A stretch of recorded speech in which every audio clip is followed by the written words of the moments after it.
Hello, everyone. Welcome back to the Vedic Astrology Podcast. My name is Fiona Marques, and it is the middle of May, which means it is time to think about the sun getting ready to enter into the Rashi Gemini. So we're going to take the chance to explore what Gemini is all about and how it might play for different ascendants during this transit. But before we do that, we should have a look at all of the movements and changes that are happening during this solar month of Gemini. So Gemini begins with the sun entering into Gemini between the 20th and 21st of May. The sun is going to enter into Gemini. And really soon after that, we have a full moon taking place just 3 days after the sun goes in. Then there will be a full moon in Sagittarius at around about 3 degrees of Sagittarius. And then the third thing that happens during this solar month is that Venus is also going to change signs on that same day, changing from Taurus into Gemini. So we're going to have this sort of migration now. Gemini is going to get a lot of stimulation during this month. So first we have the sun going in, then the full moon, and then Venus moving. So that's all happening very much at the beginning of this solar month. And soon after, then Jupiter is also going to move into Gemini. So now we'll have the sun there, we'll have Venus there, and by the 25th of May, we're going to have Jupiter there as well. It's marking quite a long time that it's spent in Taurus. Now it's going to leave all that time it's been with Uranus in Taurus. It's coming into Gemini. That's on the 25th of May. And then we're going to have Mercury also coming into Gemini here on the 3rd of June. So now Sun goes in, Venus goes in, Jupiter goes in, and finally Mercury goes in. And as we know, Mercury owns Gemini. So this is a return for Gemini to one of its signs. And that's really what we're going to be talking about in this podcast, the solar month of Gemini, just talking about how much planetary energy is in Gemini during this solar transit of Gemini. And then we're also going to have a new moon in Gemini, and that will be on the 6th of June. So now there would be 5 planets on that particular day. So a lot of stimulation to Gemini. And then soon after that, Mars is going to leave its home in Aries where it's been with Rahu, and it's going to move into Taurus, take over Jupiter's hot seat. Jupiter's been there for a while, but it's left, and now Mars is coming in. And then finally, towards the end of this solar month, we're going to have both Mercury and Venus change signs right around the 17th of June. So during this whole solar month of Gemini, Mercury and Venus entered Gemini, and they're going to move all the way through that sign of Gemini and enter into Cancer before the sun finishes its solar transit of Gemini. So they will be leaving Gemini and arriving into Cancer around the 17th of June. And then the last thing just to note is that the sun is leaving Gemini between the 20th, 21st. So these are 9 things that are happening. We've got the sun entering, we've got the full moon, Venus entering Gemini, then Jupiter entering Gemini. A little bit later, Mercury is going to enter Gemini, and then we'll have the new moon in Gemini as well. So really action-packed Gemini space. Soon after that, Mars is going to leave Aries, going to Taurus. The 2 friends, Venus and Mercury, are going to leave Gemini and go into Cancer. And then finally, the solar transit will end between the 20th and the 21st of June, which will be our summer solstice. So we're getting to the height of the sun in the sky, peaking as it leaves this sign of Gemini.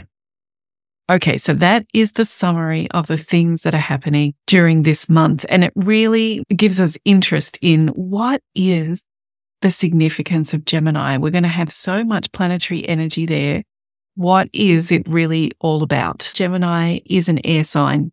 It's the first air sign. Following the sun through these transits, we've seen it through Aries, which was the first sign and the first fire sign. So very pure impulse and initiative, inspiration to get started. We've seen our first earth sign. The sun has traveled through Taurus, which is maybe the most stabilizing, the most nourishing, grounded earth sign. And now we get to perhaps the most air sign with Gemini. And this means that air signs, they're all about ideas. And as Gemini is an active sign, it's curious about ideas, lots of stimulation for the mind in Gemini, lots of thoughts.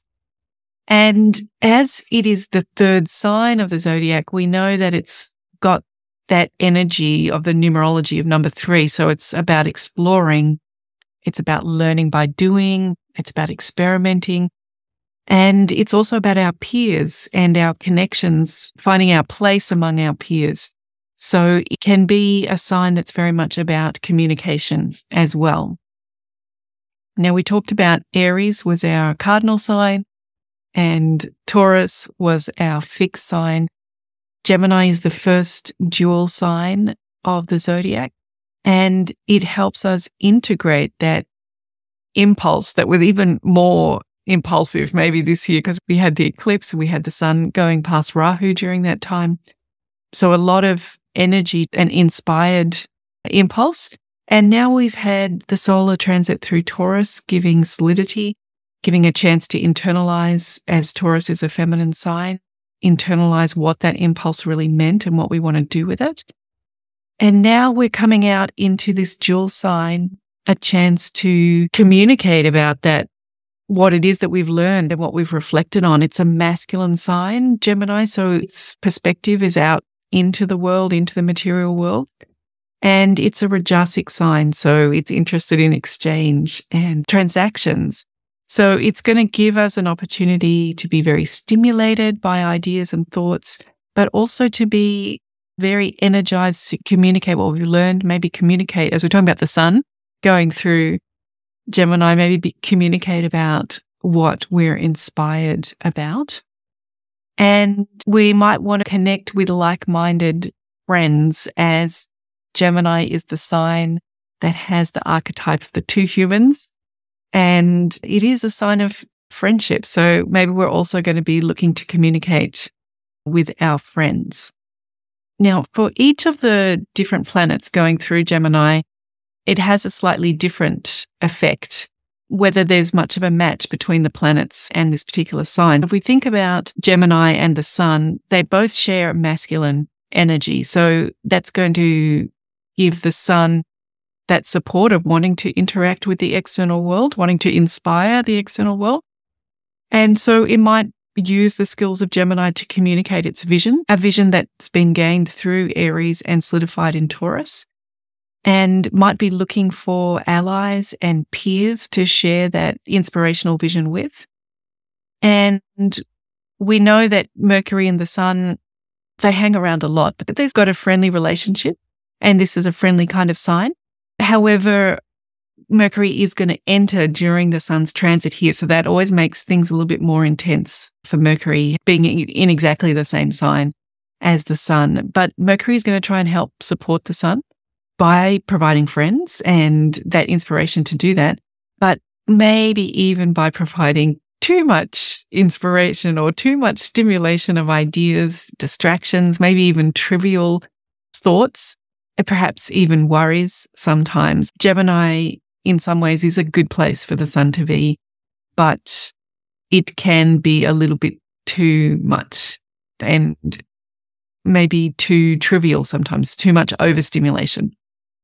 So that's what the sun might experience. Venus is also going to be in Gemini, and we know that Mercury and Venus are both friends. They're both Rajasic. They're going to be transiting through here together, so that always brings a certain sort of Rajasic excitement about ideas. And maybe Venus brings that beautiful, artistic kind of ideas, even maybe making our communication more attractive with Venetian kind of energy. Now, Jupiter is also going to be going through the sign of Gemini.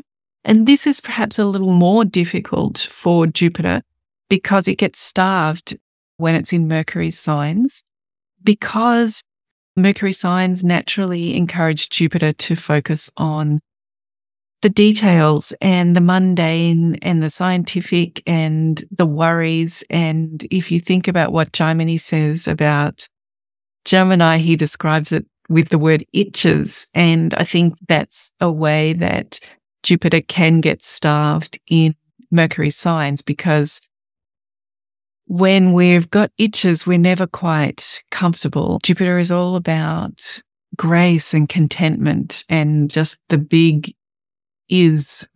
understanding of everything. And being in Mercury sign can just give those daily irritations of thinking about all of the details and the worries and the concerns, and even just being overstimulated and distracted by trivial ideas. And I think in this transit, they might actually be in planetary war, Mercury and Jupiter, and Mercury's winning that one. So Jupiter may feel a bit overpowered here with a barrage of mundane facts and trivia and worries. Although in another way, it might be nice for Jupiter to get out of Taurus, where it's been in that wet energy of a Venus sign. So maybe it's a nice change. And perhaps it's a chance to communicate wisdom for Jupiter, and it will be there with the Sun, and they are obviously friends, although there is always that pressure when you're in the same sign as the Sun. And finally, Mercury, who owns Gemini, is going to transit through, and naturally, this is a nice match for Mercury. It's an opportunity to communicate, to connect with peers, to catch up on lots of stimulating ideas, and really use the wit and the quickness of Mercury at its best here in this playful sign of Gemini. Now, as we mentioned, all of the planets, Mercury, Jupiter, and Venus, are going to get a bit agitated from being with the Sun. This can really get into the psyche and feel this agitation to be great, to be as great as the Sun, which obviously nobody can be the Sun apart from the Sun. So those other planets feel frustrated that they're not being as great as they think they should be. So it seems to me that there's a lot of energy, which is already a very stimulating mental kind of place, and that might provide a certain amount of frustration in some ways, or a certain overwhelming amount of communication and data that might just be a lot of noise and a lot of thoughts and perhaps a lot of worries, and not a lot of stillness here in Gemini. But we must remember that we also have a couple of other planets changing signs as well. During this solar month of Gemini, Mars is going to move from Aries into Taurus. We already spoke about Mars being in Aries last time. It owns Aries, so it's a great place to get the inspiration. And it was with Rahu during that transit, or it is still with Rahu during that transit. So a lot of impulse in Aries, but it is going to come into Taurus. It's a masculine planet. It's a fiery planet, and it's coming into this feminine earth sign of Taurus. And it obviously, Taurus is right there to offer the opportunity to consolidate after hanging out with Rahu, after following all those planets after the eclipse. So it is, I guess, like a coming into the tavern or something, some kind of place to recover. And Mars is exalted in a feminine earth sign, which is Capricorn. But this particular feminine earth sign is ruled by Venus, and Venus is focused on harmony and comfort and stability. And maybe that's not really the best combination for Mars. The warrior and the general is not really about harmony, comfort, and stability. And plus, Mars is now really tipping from where it would be exalted, heading now towards its debilitation point in Cancer. So it is beginning to lose a bit of that natural receptivity of ease that it gets from being closer to its exaltation point. So I think we can see Mars coming into Taurus as an opportunity to consolidate, although in general it's heading towards signs that are not as naturally supportive. And maybe making the most, if we want to use our Mars this solar month, making the most of creating beautiful plans of that inspiration that Mars has just received in Aries. I guess if we could think about Mars heading into some more difficult signs, what does it want to reflect on as much as Mars can do that? What does it want to reflect on as it makes those journeys into those less natural places in the zodiac? And as well as stimulation to Taurus that we just talked about, we're also going to get some stimulation to Cancer because Venus and Mercury are going to move all the way through Gemini and make their way into Cancer. Mercury likes facts. We just found that out in Gemini. It likes ideas and trivia and distractions and entertaining thoughts, all very stimulating. It likes facts. And Cancer is a bit more of an intuitive, imaginative, emotional sort of sign. So facts and intuition and emotions, it's maybe not quite the most natural mix. And for Venus as well, Venus, it's all about value through relationships. It's got that Rajasic energy, hasn't it? Venus, it likes to transact, to exchange. And Cancer is a Sattvic sign. So even though these are both have an emotional connection, a love kind of connection, Venus is about love, Cancer is about love, so it sounds like a good match. But it's a bit like they're so close together but not quite right. It's like wearing pink and red at the same time, or even blue and green at the same time. You think sounds like they're so close it should be good, but actually it's a bit jarring. And maybe Venus is a little bit like this in Cancer because Cancer is so boundaryless that it's hard to exchange and transact in Cancer. So maybe Venus also is a little uncomfortable there. And that will be happening towards the end of this solar month of Gemini. Now, the other thing that is going on is that Saturn remains in Pisces and the nodes remain in the Aries and Libra axis. But the moon, of course, is moving through its own cycle of learning and integration. And on that journey, we had a new moon in Taurus last solar month, and we're having the full moon part of that in Sagittarius just a few days after Solar Gemini starts. And so perhaps the moon being full in Sagittarius, it's offering us the inspirational vision that Sagittarius has. Perhaps we might even feel the grace of Jupiter, which is like an interconnectedness of all knowledge and all philosophies. Maybe we're going to feel the moon capacity to feel that in Sagittarius. Can also involve some self-sacrificing because it's a fire sign, but that might also feel okay to the moon because of being graced with Jupiter's interconnected vision. Perhaps it is okay to sacrifice some of our personal perspective. And so that might be a good thing. So maybe the full moon in Sagittarius is a chance to really connect to the wisdom. I guess this first half of the month is about completing what we started in Taurus, going through Sagittarius as a full moon and ending with a new moon in Gemini on the 6th of June. So this is a bit of what is Gemini energy like, because that's what I think we're all going to be experiencing. So we've had a look in general at what it might mean for each planet that is transiting through. But what does it mean for each ascendant? And there's so many planets transiting through Gemini that we're actually going to have 7 house lords there when there's only 12 house lords. So more than half the house lords are going to be there in Gemini, not including the moon. So once the moon gets in there, that would be 8 house lords. So that is 2/3 of all of everything that we're all trying to achieve and feel some sense of purpose about everything. It's all going to be there.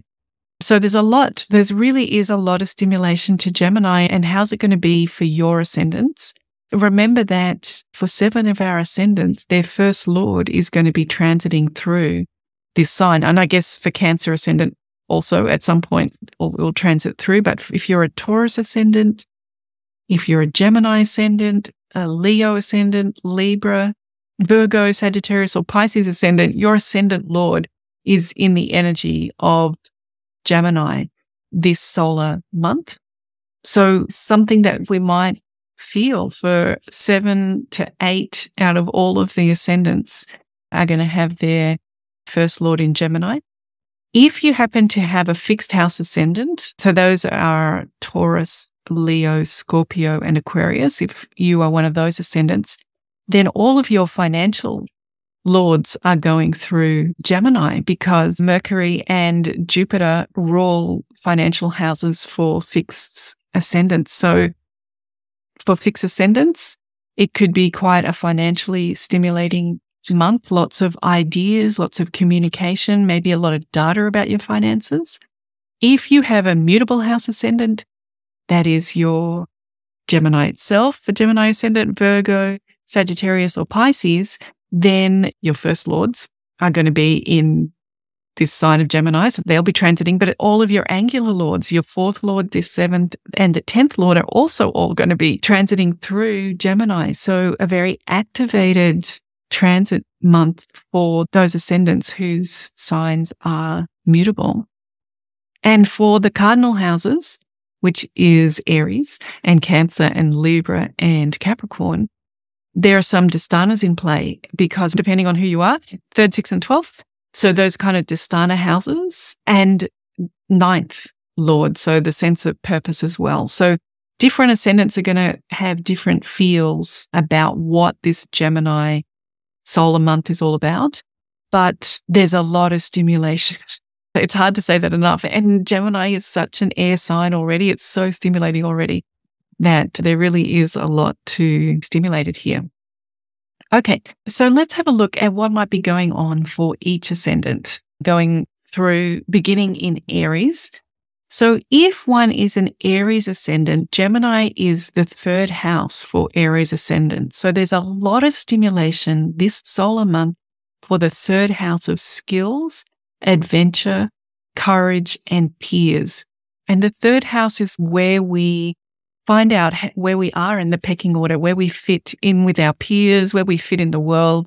And that's why we use our courage to test ourselves and to have adventures and find out where we fit by trialing ourselves out. So this Gemini solar month for an Aries ascendant is going to be stimulating that 3rd house. If you think about all of these 7 planetary lords are going to be in that 3rd house. So see what that means for you, and all of these you'll need to look at your own chart and see what's in your 3rd house. But if you're an Aries ascendant, the sun is your 5th lord and it's going to be in the 3rd house. So it's a trinal number, the 5th. The sun is the 5th lord in this 3rd house. And we have not only the 5th ruler, but we have the 9th ruler. That is Jupiter rules the 9th house. It's also going to be in there. So that's 2 trinal numbers. And the 7th lord, Venus, is going to be there as well. So some beautiful numbers, 5, 7, and 9. And we know that the sun is perhaps feeling a little overstimulated here in Gemini.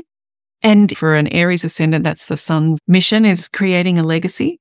And it's going to be in this place of communication and skills, ideas, and perhaps using that arena of skills and ideas and communication to find their place in the world. So I think it could stimulate talking about our ideas and our vision for whatever legacy it is that you want to create. As it's a 3rd house, maybe it's going to be a month that's more about your siblings, a chance to catch up with your younger siblings. Maybe it's going to bring you some adventures. And you might just feel the grace, feel skillful in a graceful way. And it might encourage you to want to act independently. The sun is obviously a leader. And it's challenging to act independently when there are so many other voices going on in Gemini. So that might be the only downside, is that how does one be seen and heard above the crowd here? So for Aries ascendant, a month of stimulation towards your skills, adventure, your courage, and your peers. For Taurus ascendant, the sun is the 4th lord for all Taurus ascendants, and it is transiting through the 2nd house of a Taurus ascendant chart. So it's the fourth lord in the second house. The fourth lord is an angular lord. We do also have the first lord, Venus, is coming through here, and Mercury is the fifth lord. So we've got some trinal numbers there. And as we said, this is a fixed sign. So they're going to have all their financial lords are also going to be here. The Jupiter and Mercury lords are going to be financial. Although we're talking about the sun being the fourth lord in the second house, we are also talking about the first lord being in the second house. So this second house of resources, responsibilities, and what we talk about is going to be very stimulated this month. And Gemini is a sign of communication. So for Taurus Ascendant, maybe this is a month about speaking. And the only thing to keep in mind is that Jupiter transiting through here is actually the 11th lord for Taurus Ascendant, which is the yoga breaker. And that's just reminding us that Jupiter can get a little stuck in its philosophy because it rules the 8th and the 11th for Taurus Ascendant. So we want to be aware of any sense of self-righteousness or self-importance that's coming from Jupiter and just drop that, just let that go. So the sun here, the fourth lord in the second, it's linking our home and our income. It's linking our sense of inner peace with our responsibilities. Maybe it's a chance when we can make some strides towards property. We've got here the fourth lord of property in the second house of income and responsibilities. So maybe some progress there. And the fourth lord is also about learning, and Gemini is such a sign of information. So maybe it's going to be a stimulating month in terms of learning things. And if we just focus on the sun, which would be the fourth lord, we have said that it's pretty stimulated. The sun's going to be pretty stimulated there. And the fourth lord, the sun for a Taurus ascendant, is about emotional acceptance. And we're here in this environment of information, looking for a way to secure our true inner value, the second house. So that could be a theme of the month, a lot of stimulation to resources and responsibilities and the things that we speak about, giving a sense of emotional value here in Gemini. Next up is Gemini Ascendant, who has their first lord traveling through the first house, as so many of us do. But this first lord feels great to be in Gemini. It is there not only as the first lord, but of course it rules the fourth, and Jupiter rules the seventh and the 10th. So this is our mutable sign with all of the angular lords are here in Gemini. And as well as that, the fifth lord, Venus, is there too. And the sun itself is the third lord, and it is also in this first house. So it's linking the first house of ourself with our courage and with our teammates, with adventure. It's a really beautiful combination for communication, for quick learning, and for courage. It's a chance for this third lord that wants to find its place in the world among its peers is going to do that in the world of ideas of Gemini and find out who it is or contribute to this person, to Gemini Ascendant's knowledge of who they are. This is happening in the first house. So that sense of courage and adventure is going to confirm for this person who they are. It's be very validating to that. So an awful lot going on for everybody in Gemini month, but for Gemini Ascendant, an awful lot going on in our sense of self and our sense of who we are and our understanding of ourselves. A lot of stimulation and ideas to that during Solar Gemini. For Cancer Ascendant, the sun in Gemini is actually transiting the 12th house for a Cancer Ascendant, and it is the second lord. The sun is the second lord transiting the 12th house. There is a lovely combination of Venus as the fourth lord and Jupiter as the ninth lord, so giving a sense of grace to our inner contentment. But we have to keep in mind that Venus, although it's the fourth lord, it's also the 11th lord, yoga breaker, and that's because Venus for Cancer Ascendant can link our happiness, our fourth, with recognition from others and give us a sense that our happiness comes from, in some ways, keeping up with the Joneses or being certified, being accepted, being recognized. So if we notice any stimulation to that, we want to disidentify with our 11th house lord, that is Venus, misleading us into thinking that that happiness is going to be out there in having, doing, and being what everybody else is doing. So this might be a time to think about what we would like to let go of, as this is actually the 12th house. Gemini is the 12th house for Cancer Ascendant. The 12th house is all about losses, but also transcending. It's about spiritual retreating and places of healing like hospitals, and just getting away from all of the hustle and bustle of the marketplace. So perhaps the sun going through the 12th house here, with a whole lot of other planets as well, is giving the opportunity to reflect on what we would like to declutter from our life. And keeping in mind that the next new moon is also going to be here as well. So starting a cycle there too. So something to reflect on. As the sun is the second lord in the 12th house, maybe we're going to want to spend some money on our spirituality, or we might want to spend some money on a retreat. Perhaps we're going to speak about losses or speak about places of transcending, and we'll just want to be compassionate with the self if there's any kind of sense of loss of energy. The 12th is where energetically it's like the veil between the material and non-material is the thinnest, and we might feel that our energy is seeping away a little bit with so many planets in the 12th house. When we think about what the sun is trying to do here, it's the second lord.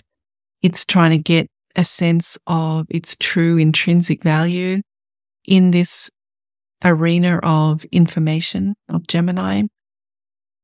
But really, it's doing that for a sense of connectedness to the divine, as this is the 12th house for Cancer Ascendant. So a lot going on spiritually, perhaps, for Cancer Ascendant this solar month of Gemini.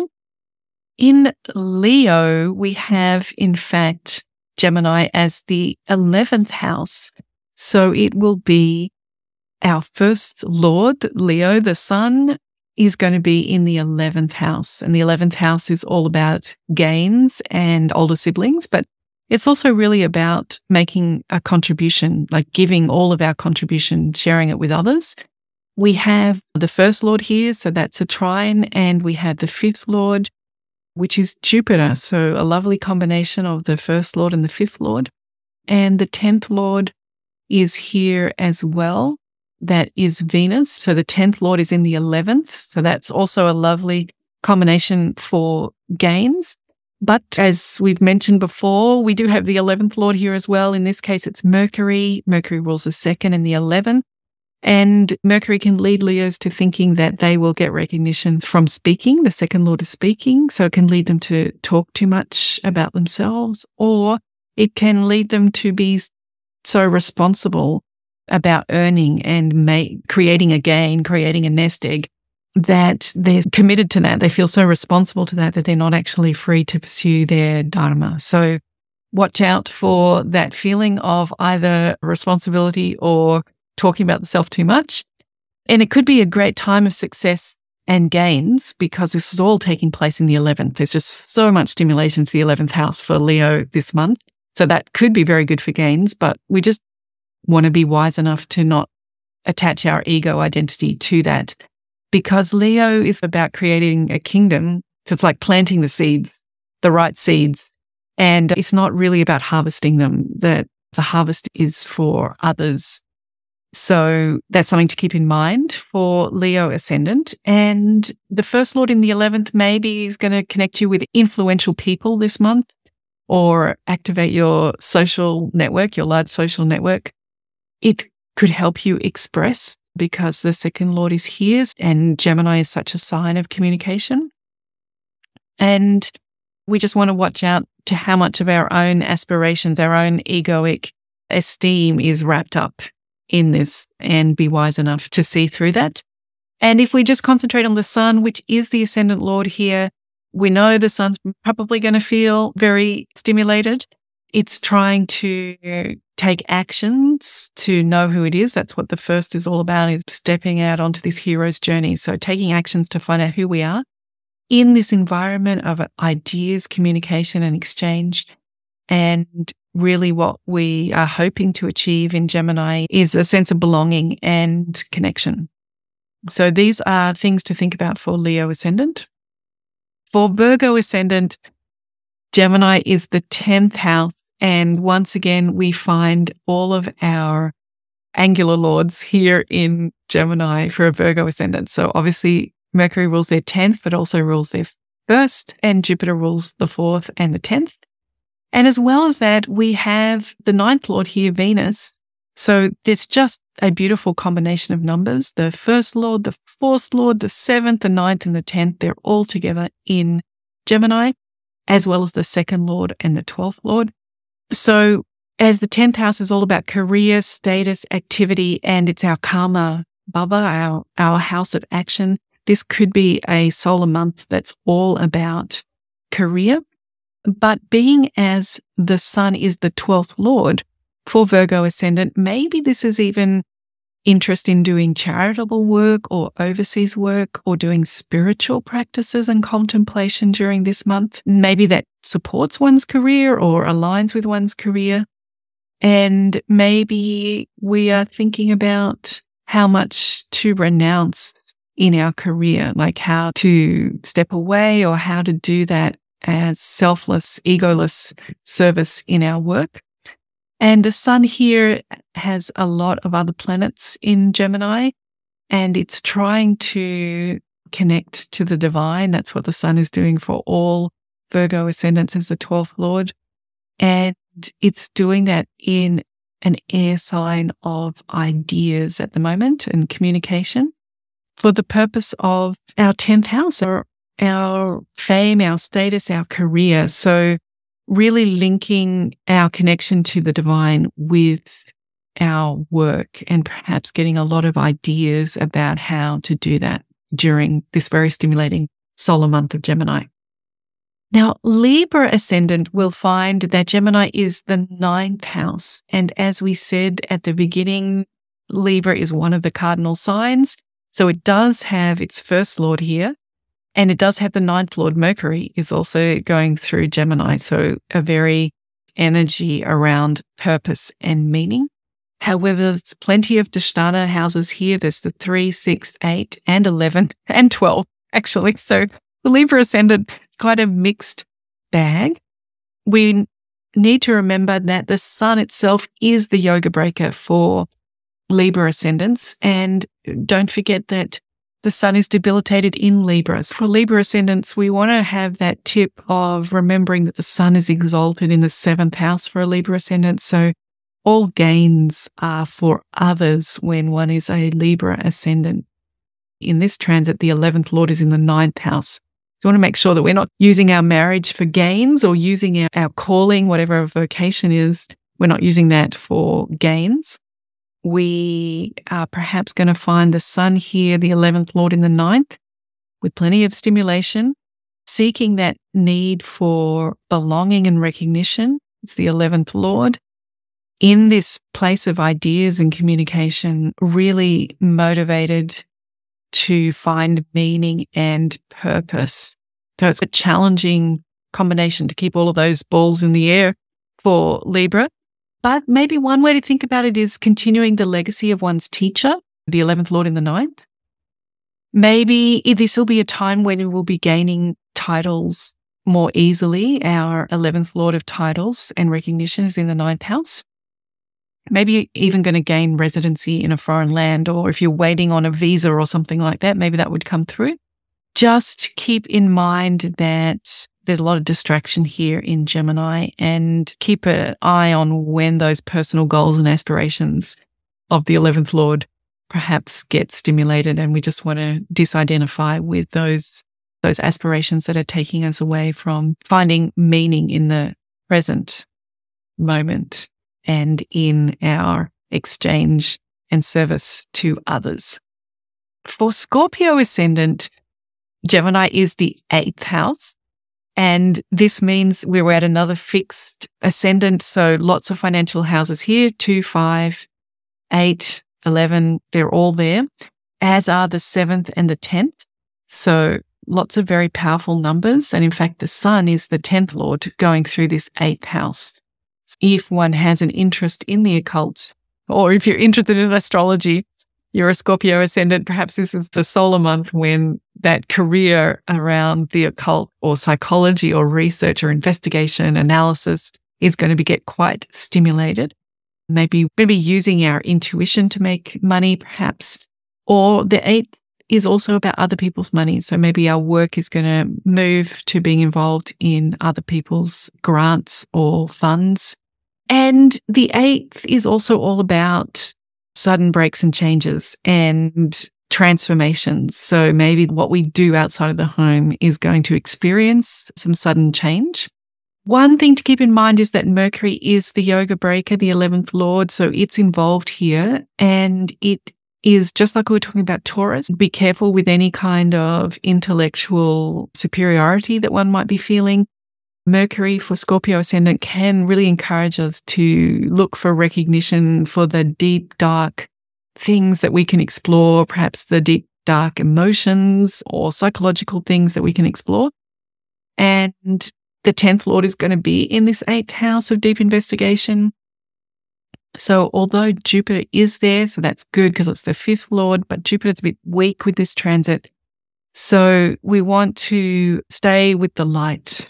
Mercury can go either way, and here it is in a sign with Jupiter, and with the sun, these dharmic, inspiring kind of energies. So we want to stay in the light. And the sun here, as the 10th Lord, is getting a lot of stimulation in its mission to do worthwhile actions, the karma Lord, in an environment of information and communication for the purpose of, in the 8th, it's really trying to transform any inner trauma or come to true inner peace. So that is what the sun is going to try and do by taking rightful actions here in Gemini during this solar month for Scorpio ascendants. For Sagittarius ascendant, then this becomes the 7th house. And we are once again with our mutable ascendants. So we have all of the angular lords here, 1, 4, 7, and 10, plus the 9th Lord is there, as well as the 6th and the 11th. Venus is the yoga breaker here, and it is ruling the 6th and the 11th. We just want to be aware of any time that Venus is perhaps leading us into overindulgence of our egoic aspirations. But there are so many great house lords going through this sign of the 7th house. So we're expecting that we're going to have good relationship with others during this solar month for Sagittarius ascendant, perhaps going to feel well loved. The sun will be the 9th Lord going through the 7th house, and it's looking for the sense of meaning and purpose. That's the sun as the 9th Lord. That's wherever it goes. That's what it's going to be interested in for a Sagittarius ascendant. It's looking for it here in this place of communication and ideas. And really what it's hoping to achieve is to transact in relationship, to exchange value with others, including intimate partners. So this might be a chance when not only is the 7th Lord going through the 7th house and the 1st Lord is going through the 7th house, but also the 9th Lord is going through the 7th house. So those are good numbers for relationships. So let's see how that goes. For Capricorn ascendants, Gemini is the 6th house. And once again, we are back with our Cardinal Ascendants. So we have a whole mix of Dhisthana lords, as well as the 5th Lord Venus, the 9th Lord Mercury. And in fact, even Venus is actually also ruling the 10th. So there are some good trinal numbers there too. The sun going through Gemini for a Capricorn ascendant is the 8th Lord in the 6th house. So that's probably a bit of a tricky combination of like enemies and sudden changes mixed together. But perhaps that means we're going to defeat some enemies or overcome some obstacles or debts or delays, and maybe even have the courage to face any traumas or emotional disturbances.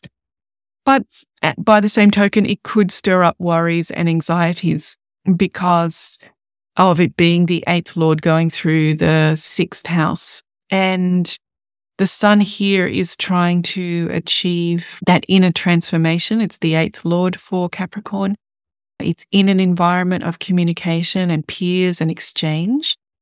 And it's really looking for being worthwhile, the 6th of doing all of those daily tasks that we need to do. So how can we, through our daily routines, help heal any inner traumas that we have? That is perhaps a good way to use the sun this month for Capricorn ascendants. If you're an Aquarius ascendant, Gemini is your 5th house, and we have all of our financial lords here, and the sun is the 7th Lord in the 5th house. So a nice exchange of angular and trinal energy. We also have the 9th Lord here, which is Venus, and we have another angular Lord. Venus is also a 4th Lord. So there's the 4th, 5th, 7th, and 9th all here in Aquarius, as well as some financial houses. Once again, we have a yoga breaker, and the yoga breaker is going to be Jupiter for Aquarius. It rules the 2nd and 11th. We talked about this with Leo, that the golden handcuffs of feeling like the responsible thing to do is to work hard and earn this nest egg, these gains that we're going to reap. And that is not really in line with Aquarius Dharma, which is actually over here in Gemini, the 5th Lord, and down in Libra, the 9th Lord, is where Aquarius is going to get most of its sense of meaning and grace from. So be careful about feeling over responsible to earn. And the sun here is the 7th Lord. So it's trying to pursue partnerships. That's what the 7th Lord is about. It's in an environment of communication and exchange. And it's in Aquarius 5th house about legacies, maybe good at making deals, working on contracts, perhaps good at advising others and knowing how to read others. This has a lot of grace around our relationship with other people. So that might be a theme for Aquarius this month. And then finally in Pisces, we have the 4th house. Gemini is the 4th house. The 1st Lord is going to be here in the 4th house of inner contentment and total acceptance of ourselves, which gives us that sense of inner peace and our home. As well as that, as this is a mutable sign, we have all of our angles, but we do have the 3rd, the 6th, and the 8th. And in fact, the sun is the 6th Lord traveling through the 4th house. So the 6th Lord, the sun, is always going to be looking for what worthwhile daily actions can I contribute, that art the Lord. And it's doing that here in a sign of information for the purpose of gaining a sense of total acceptance, a sense of the self, so an inner sense of peace. And this is maybe a chance to overcome any emotional negativity through implementing really good daily routines, a chance to manage our emotions in a Mercury sign. And we are linking here our health with our inner contentment. So perhaps a solar month to implement one's routines. The sun might help us a little bit with our routines for health and feeling good inside of ourselves, feeling at peace inside of ourselves. All right. That has been a dynamic and stimulating tour around Gemini, which I'm sure that this month is going to be. Best of luck with all of the various house lords that are there and all of that energetic chemistry that's going on. And I look forward to seeing you next time we get together on the Vedic Astrology Podcast. Bye for now.